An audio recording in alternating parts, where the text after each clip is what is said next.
இவங்களோட makeup look பார்த்துட்டு அதே மண்டபத்துல இருந்து 3 பேர் கான்டாக்ட் நம்பர் வாங்கியிருந்தாங்க. அதுலயும் இவங்க ஃபேமிலிலேயே ஒரு மேரேஜ் மேக்கப் ஆர்டரும் புக் பண்ணிட்டாங்க. எனக்கு makeup order WhatsApp, Instagram, YouTube நேர்ல பார்த்து புக் பண்றவங்களும் இருக்காங்க. இதுல சோசியல் மீடியால புக் பண்றவங்க என்கொயரி முடிச்சு கொஞ்சம் டிலே பண்ணி தான் புக் பண்றாங்க. பட் நேர்ல என்னோட மேக்கப் லுக் பாக்குறவங்க ரொம்ப சடனா புக் பண்ணிடுவாங்க.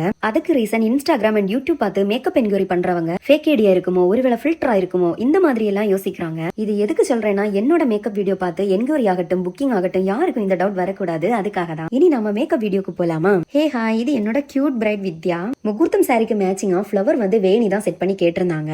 அதே மாதிரி ஒன் டே முன்னாடி ரியல் ஃப்ளவர்ல அழகா வேணி ரெடி பண்ணி வச்சுட்டேன். ரிசப்ஷனுக்கு மேக்கப் பண்ணது போலவே ஸ்கின் டோன்ல இருந்தா போதும்க்கா அப்படின்னு சொல்லியிருந்தாங்க. பிரைடோட விருப்பம் போல ரொம்ப அழகா மேக்கப் கம்ப்ளீட் பண்ணிருந்தேன். ஹேர் ஸ்டைலும் செயின் பின்னல் தான் கேட்டிருந்தாங்க. இவங்களோட முகூர்த்தம் சாரி மண்டபம் போய் தான் சேஞ்ச் பண்ணிருந்தேன். அந்த டைம் தான் நிறைய பேர் என்கிட்ட வந்து கேட்டிருந்தாங்க, நீங்க தான் மேக்கப் பண்ணீங்களா? மேக்கப்ல இருந்து ஹேர் ஸ்டைல் வரைக்கும் ரொம்ப கியூட்டா இருக்கு. ஒரு நாள் முன்னாடி ரிசப்ஷன் லுக் கூட ரொம்ப அழகா இருந்தது. இந்த மாதிரி நிறைய கமெண்ட்ஸ் எல்லாம் எனக்கு ஷேர் பண்ணிருந்தாங்க. என்னோட இன்ஸ்டா ஐடியில இருந்து கான்டாக்ட் நம்பர் வரைக்கும் வாங்கிட்டு போயிருந்தாங்க. அண்ட் ஃபைனலா பிரைடுக்கு முகூர்த்தம் சாரியும் சேஞ்ச் பண்ணிட்டு ரொம்ப ஹாப்பியா மண்டபத்துல இருந்து வீட்டுக்கு கிளம்பி இருந்தேன். இந்த மாதிரி முகூர்த்தம், ரிசப்ஷன், என்கேஜ்மெண்ட் மேக்கப் எதுவா இருந்தாலும் நான் உங்களுக்கு மேக்கப் பண்ணணும்னு நினைச்சீங்கன்னா சாரா ஸ்டைல் அண்ட் ஸ்மைல் இன்ஸ்டா ஐடியை ஃபாலோ பண்ணிட்டு ஸ்கிரீன்ல இருக்கிற இந்த நம்பரை வாட்ஸ்அப் பண்ணி புக் பண்ணிக்கோங்க. அண்ட் நெக்ஸ்ட் வீடியோல பார்க்கலாம். இப்போதைக்கு பை.